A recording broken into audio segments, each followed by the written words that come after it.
So welcome back to the next lecture. Group 16 हमने start कर दिया था और जो उसकी बेसिक इंट्रोडक्शन प्रीवियस लेक्चर में हमने डिस्कस किया था। Now let's continue with our next topic.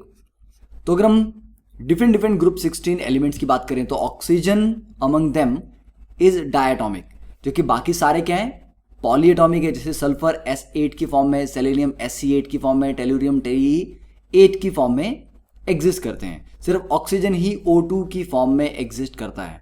Then tellurium has semiconductor properties, तो इसलिए इसको मेटल भी हम कंसिडर नहीं कर सकते, नॉन मेटल भी हम इसको कंसिडर नहीं कर सकते, तो इसको हम सेमी मेटल कंसिडर करते हैं। Tellurium this is the last one in the oxygen family and all members show allotropy. तो एलोट्रॉपी की बात करें तो ऑक्सीजन के क्या क्या एलोट्रॉप्स मिलते हैं, O2 and O3 ozone, sulphur rhombic form में भी होगा, ये इसकी मोनोक्लिनिक फॉर्म होती है। ठीक है, इसमें ज़्यादा आपको टेंशन लेने की जरूरत नहीं है कि ये क्या होते हैं, बस आपको याद रखना कि ठीक है सल्फर के जो एलोट्रॉप्स हैं, रोम्बिक सल्फर होता है, मोनोक्लिनिक सल्फर होता है, एमरफस सल्फर होता है। ठीक है, ये एलोट्रॉप्स सेलेनियम रेड फॉर्म में भी होगा और ग्रे फॉर्म में भी होगा। तो they all members show allotropy. तो एलोट्रॉप ज़्यादा इंपॉर्टेंट नहीं है, जो आपको याद भी रखने हैं वो सिर्फ ऑक्सीजन एंड सल्फर के। Okay, now next is some properties of these elements, जैसे कि इनकी हम इलेक्ट्रिकल रेजिस्टिविटी और acid base properties of oxides discuss करें। तो oxygen standard atmospheric temperature and pressure, जिसको आप STP बोल लो या SATP बोल लो, तो STP पे it is colourless gas, sulphur white vaccine solid होता है, देन सेलेनियम रेड और grey, tellurium lustrous silvery solid semi metal है, पोलोनियम रेडियो एक्टिव है, तो इसकी अगर हम ज़्यादा इसके बारे में डिस्कस करने की ज़रूरत नहीं है। तो इलेक्ट्रिकल रेजिस्टिविटी आप देख रहे हो कि ऑक्सीजन एक कलरलेस गैस है, तो इसकी तो बिल्कुल भी कंडक्टिविटी नहीं है, तो इसकी रेजिस्टिविटी बहुत हाई होगी, तो उसकी बात करने की भी जरूरत नहीं है।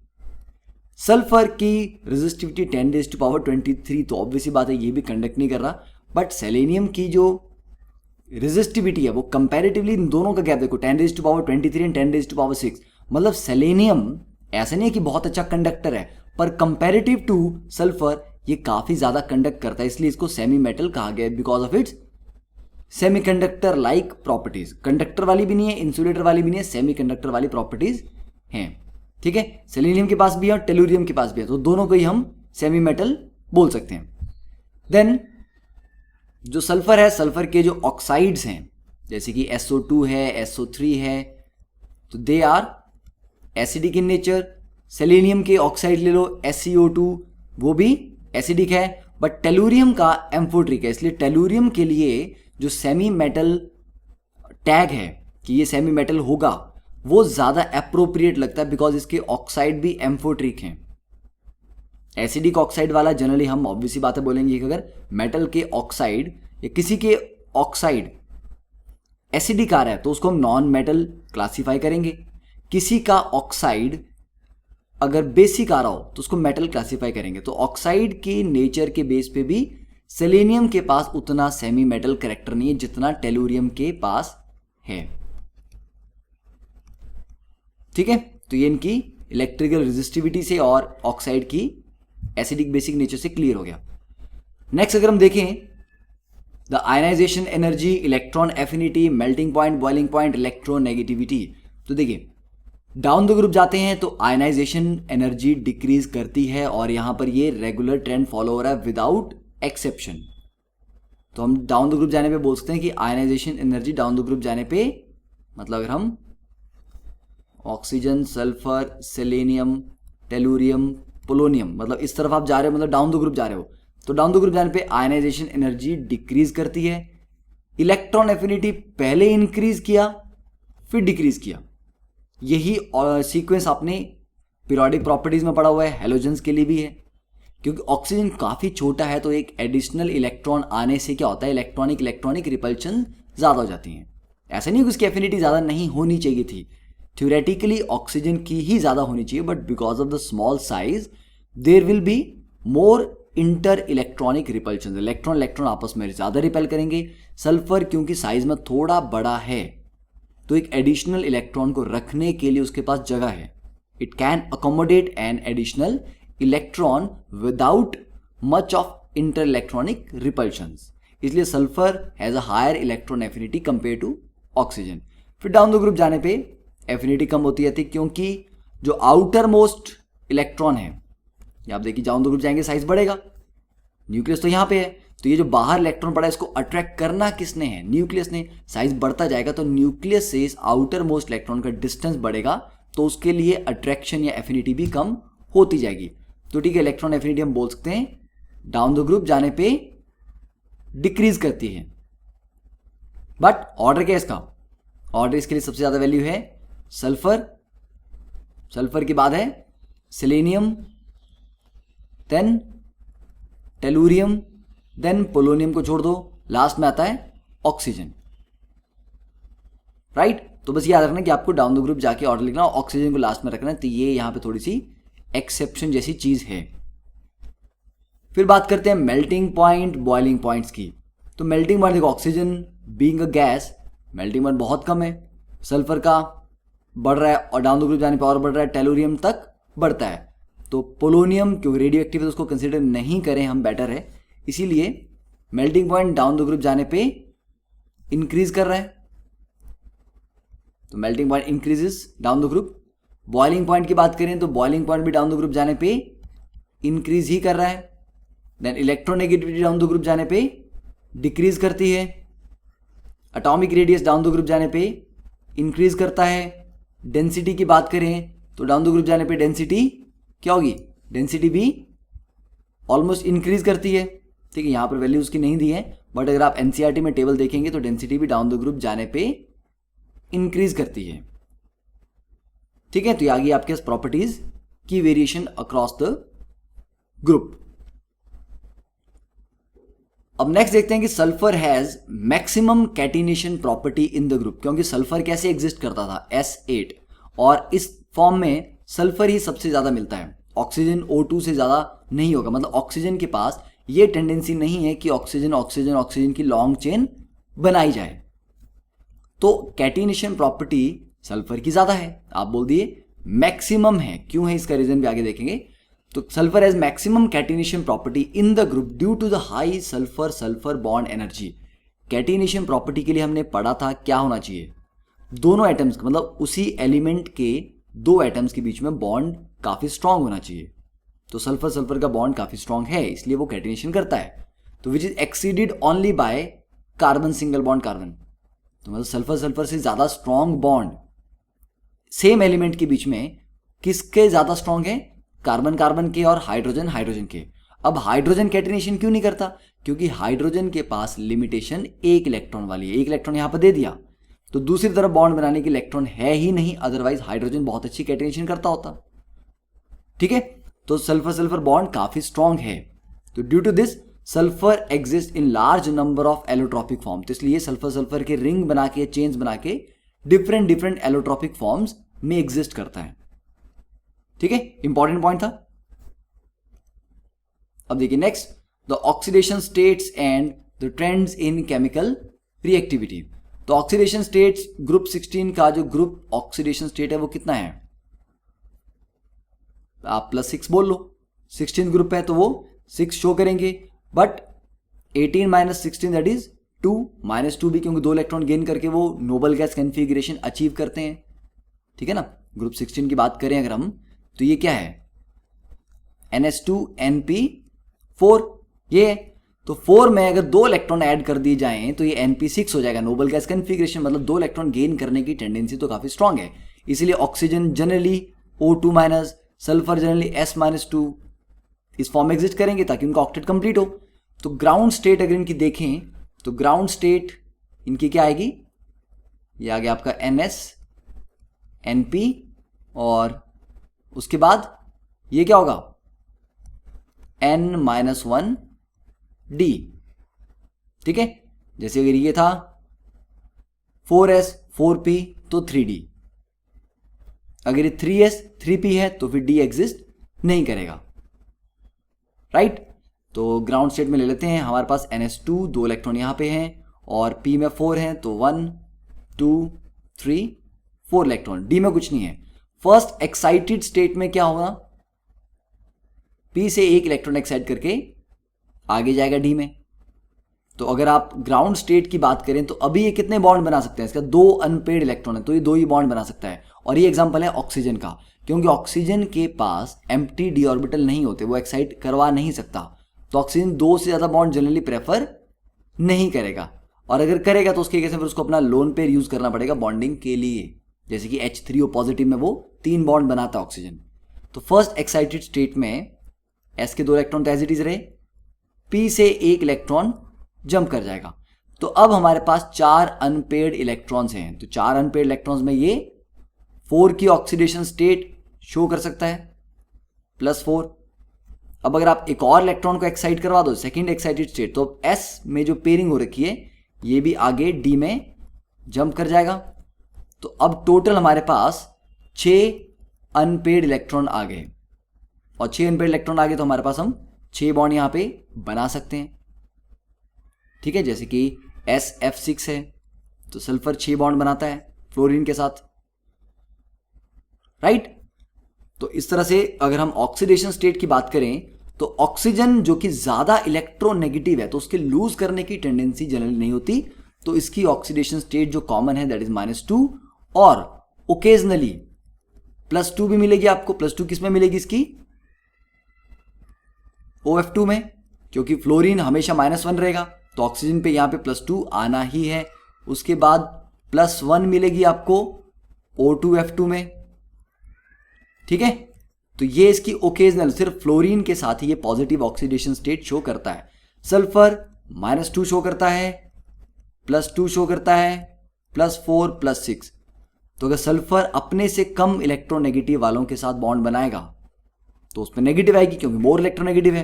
और सल्फर के बॉन्ड अगर सल्फर से ज्यादा इलेक्ट्रोनेगेटिव वाले से बने, जैसे कि सल्फर का ऑक्सीजन के साथ बॉन्ड बन रहा है, ठीक है, सल्फर का फ्लोरीन के साथ बॉन्ड बन रहा है, तो वहां पर उसकी ऑक्सीडेशन स्टेट कैसी हो जाएगी, पॉजिटिव।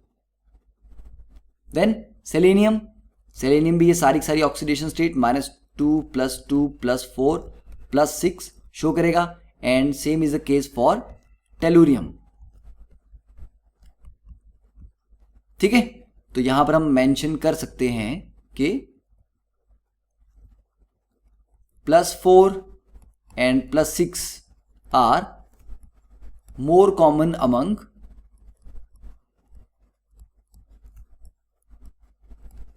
किन में होना चाहिए, sulphur, selenium and tellurium. Down the group जाओगे तो पॉजिटिव ऑक्सीडेशन स्टेट शो करने की टेंडेंसी ज्यादा है क्योंकि इलेक्ट्रोनेगेटिविटी कम हो रही है। ऑक्सीजन ज्यादा इलेक्ट्रोनेगेटिव था तो वो पॉजिटिव ऑक्सीडेशन स्टेट शो नहीं करना चाहेगा। फिर बात करें कि डाउन द ग्रुप जो इनर्ट पेयर इफेक्ट आपने 13th ग्रुप में पढ़ा था, पी ब्लॉक स्टार्टिंग जब हमने किया था, कि stability of higher oxidation state down the group जाने पे क्या होती है, डिक्रीज करती है। तो stability of +6 oxidation state decreases down the group, के नीचे वाले मेंबर +6 शो करने की टेंडेंसी उतनी नहीं रखेंगे जितनी वो +4 शो करने की टेंडेंसी रखेंगे। तो इसीलिए +4 शो करने की टेंडेंसी डाउन द ग्रुप जाने पे बढ़ती है। क्यों बढ़ती है, क्योंकि जब हमें +6 की ऑक्सीडेशन स्टेट शो करनी है तो ये S के इलेक्ट्रॉन को भी अनपेयर करके एक्साइट करवाना पड़ता है, पर +4 में ये 2 S हमें यूज नहीं करने हैं, हमें सिर्फ ये ही 4 यूज करने हैं। तो इनर्ट पेयर का तो मतलब ये कि इनर्ट पेयर, ये जो S का पेयर है इलेक्ट्रॉन्स का, ये इनर्ट रहता है बॉन्डिंग के लिए, बॉन्डिंग में पार्टिसिपेट नहीं करना चाहता, पर +6 में तो उसको पार्टिसिपेट करना पड़ रहा है। तो due to inert pair effect down the group +4 oxidation state की स्टेबिलिटी बढ़ेगी और +6 की कम होगी। देन बॉन्डिंग इन +4 एंड +6, जो हायर ऑक्सीडेशन स्टेट्स हैं उनमें जो बॉन्डिंग होती है वो मेनली कोवलेंट ही होगी, ठीक है, उनमें आयनिक कंपाउंड बनने के चांसेस नहीं है अकॉर्डिंग टू फजान्स रूल। अब एक जस्ट एडिशनल पॉइंट, इसको एक्स्ट्रा पॉइंट लेके आप देख लो, मतलब याद तो करने वाला नहीं है। तो due to the striking difference between oxygen and sulphur bond energy, oxygen bond बहुत वीक है, just 146 kilo joule per mole, इसीलिए तो परऑक्साइड बहुत इजीली टूट जाते हैं। आपने देखा होगा कि ऑर्गेनिक के रिएक्शन में हम ROOR करके बहुत इजीली ये बॉन्ड तोड़ देते हैं, और हम बोलते हैं कि 2RO रेडिकल हमारे पास जनरेट हो गए। उसका रीज़न ये है कि इसकी बॉन्ड एनर्जी काफ़ी कम थी, जबकि सल्फर की बॉन्ड एनर्जी इतनी हाई है कि ये बहुत अच्छी कैटिनेशन प्रॉपर्टी देता है। देन पेरोक्साइड्स, तो इसी वजह से oxygen single bond oxygen easily टूट जाता है, तो यही रीज़न है कि पेरोक्साइड्स are powerful oxidising agents.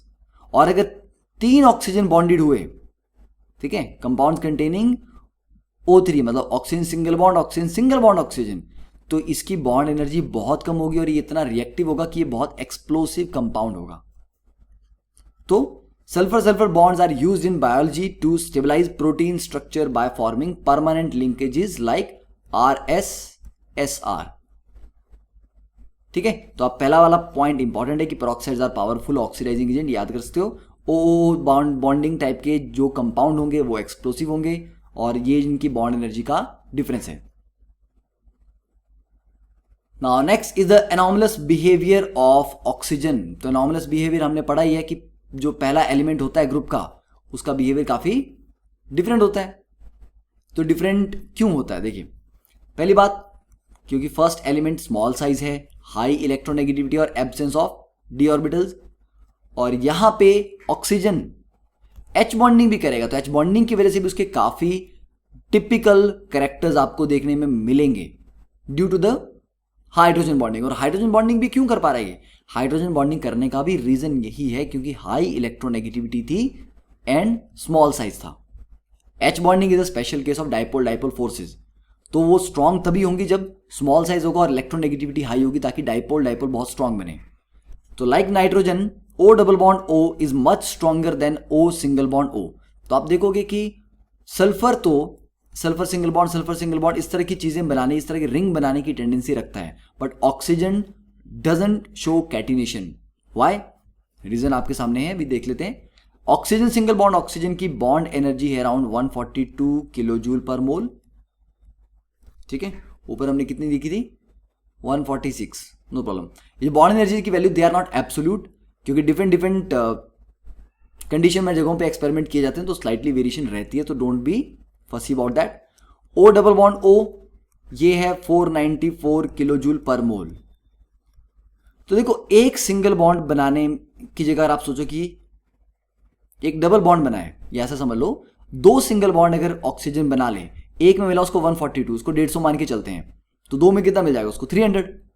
2 single bond से बेटर था एक डबल बॉन्ड, क्योंकि उसमें उसको 494 किलो जूल पर मोल की बॉन्ड एनर्जी मिल रही है, जो कि काफी स्ट्रॉन्ग बॉन्ड सजेस्ट करती है।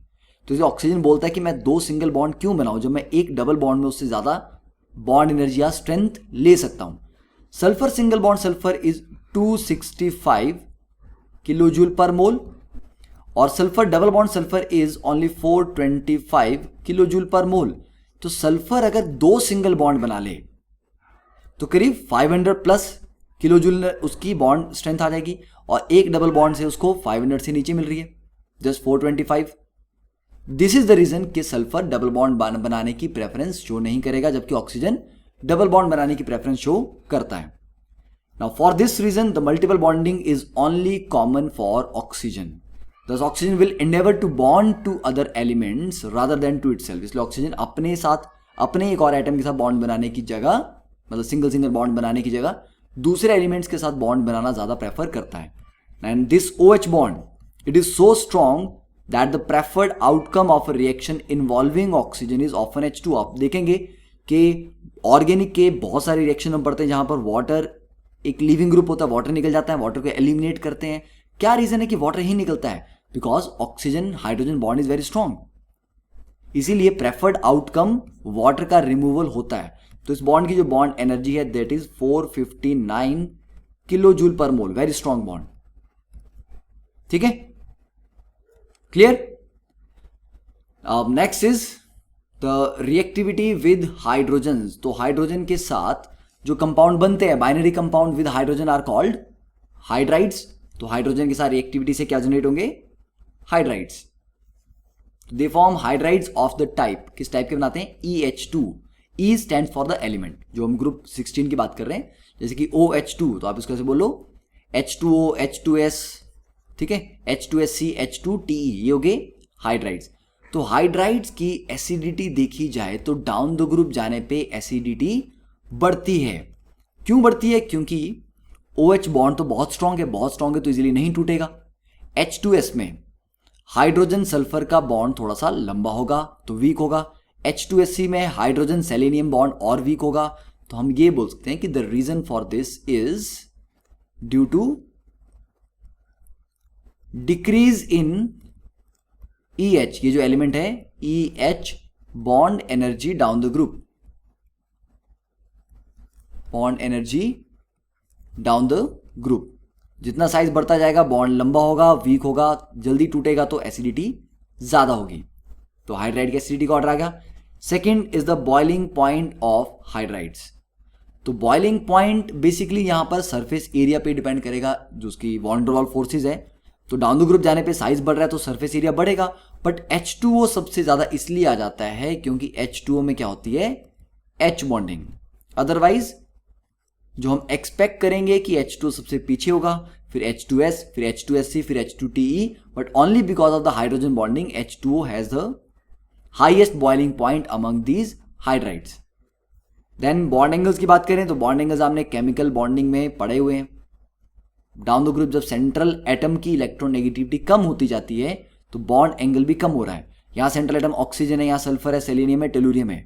तो सेंट्रल एटम जितना इलेक्ट्रोनेगेटिव होगा उतना बॉन्ड एंगल ज्यादा रहता है। तो बॉन्ड एंगल इस तरह से डिक्रीज करेंगे। एंड वाटर के लिए बॉन्ड एंगल कितना है? 104.5 डिग्रीज।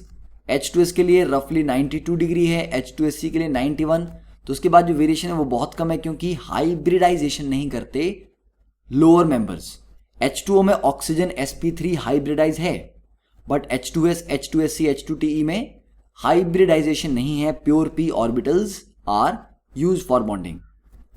एंड थर्मल स्टेबिलिटी की बात करें तो it decreases down the group, क्योंकि बॉन्ड बड़ा हो रहा है, वीक होता जा रहा है। तो हाइड्राइड की, इन हाइड्राइड्स की थर्मल स्टेबिलिटी भी डाउन द ग्रुप जाने पे डिक्रीज करती है। Then all hydrides except water possess reducing properties. Reducing property, दूसरे को रिड्यूस कर रहे हैं तो खुद ऑक्सीडाइज होंगे, मतलब खुद इलेक्ट्रॉन लूज करेंगे।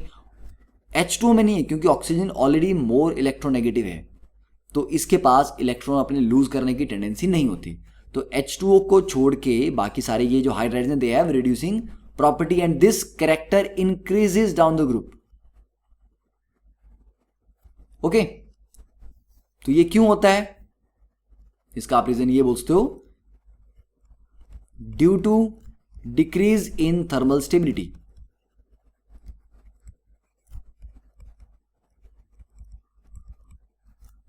रिड्यूसिंग प्रॉपर्टी ऐसे भी आप डिफाइन कर सकते हो कि कितनी जल्दी वो हाइड्रोजन छोड़ देगा। तो अगर मैं बोलूं कि EH2 आपका हाइड्राइड है और हमने इसको स्ट्रांगली हीट किया और ये टूट जाए E+H2 में, जितनी जल्दी ये हाइड्रोजन दे देगा उतना अच्छा रिड्यूसिंग एजेंट हुआ। तो डाउन द ग्रुप जाने पे थर्मल स्टेबिलिटी कम होती है, मतलब वो थोड़ी सी भी हीट करने पे टूट जाएंगे। तो मतलब डाउन द ग्रुप जाने पे वो इजीली हाइड्रोजन देंगे, दैट इज वाई उनका रिड्यूसिंग कैरेक्टर या रिड्यूसिंग पावर इंक्रीज करती है। फिर हाइड्राइड्स की फॉर्मेशन के लिए से वाटर तो कैसे बना देंगे? वाटर H2 और O2 को साइलेंट इलेक्ट्रिक डिस्चार्ज, मतलब बहुत हाई टेम्परेचर पे हाइड्रोजन और ऑक्सीजन कंबाइन करते हैं, अदरवाइज नहीं करते। तो बहुत हाई टेम्परेचर पे या इलेक्ट्रिक डिस्चार्ज की प्रेजेंस में ये दोनों रिएक्ट करके H2O बनाते हैं। बाकी हाइड्राइड्स के लिए आप देख सकते हो FeS plus H2SO4 gives you FeSO4 plus H2S, तो ये सल्फर का हाइड्राइड। और K2SC plus H2SO4 gives you K2SO4 plus H2SC, ये सेलेनियम का हाइड्राइड। तो ये रिएक्शन आप एक बार लिख के थोड़ा सा याद करो। Then important point, H2O2 acts as a strong oxidizing agent and weak reducing agent। ठीक है, मतलब काम दोनों कर सकता है, बट ऑक्सीडाइजिंग एजेंट स्ट्रांग है, रिड्यूसिंग एजेंट वीक है। तो एनी आइडिया? ये इसके हम रिडक्शन पोटेंशियल की वैल्यू से डिफाइन कर सकते हैं। तो दिस इज योर होमवर्क कि आपको ढूंढना है कि इन दोनों रिएक्शंस का, कि H2O2 जब ऑक्सीडाइजिंग एजेंट की तरह काम करेगा तो खुद रिड्यूस होगा। तो ये हो गया यहां पे H2O2 का ऑक्सीडाइजिंग एजेंट, और यहां जो H2O2 है ये है रिड्यूसिंग एजेंट। तो ऑक्सीडाइजिंग एजेंट है तो H2O2 plus 2H positive plus 2 electron gives you 2H2O। Acidic medium में हो रहा है ये भी रिएक्शन, और रिड्यूसिंग एजेंट की तरह भी एसिडिक मीडियम में काम कर रहा है। तो ये रिड्यूस होके मतलब रिड्यूसिंग एजेंट की तरह काम करेगा, तो O2 plus 2H positive plus 2 electron देता है। तो strong oxidising agent and weak reducing agent, तो इन दोनों रिएक्शन के लिए इसके electrode potential, reduction potential, oxidation potential की वैल्यूज कंपेयर करके आप बता सकते हो। ठीक है, तो इसका standard reduction potential you can compare. अब H2O2 का स्ट्रक्चर भी काफी इंपॉर्टेंट है कि H2O2 किस तरह का, it has a open book structure. तो आप ऐसा नहीं सोच सकते कि H2O2 का स्ट्रक्चर कुछ इस तरह का लीनियर होगा कि ये 2 लोन पेयर यहां पे 2 लोन पेयर यहां पर आ गए, तो इस तरह का स्ट्रक्चर इसका नहीं रहता है। It has open book structure के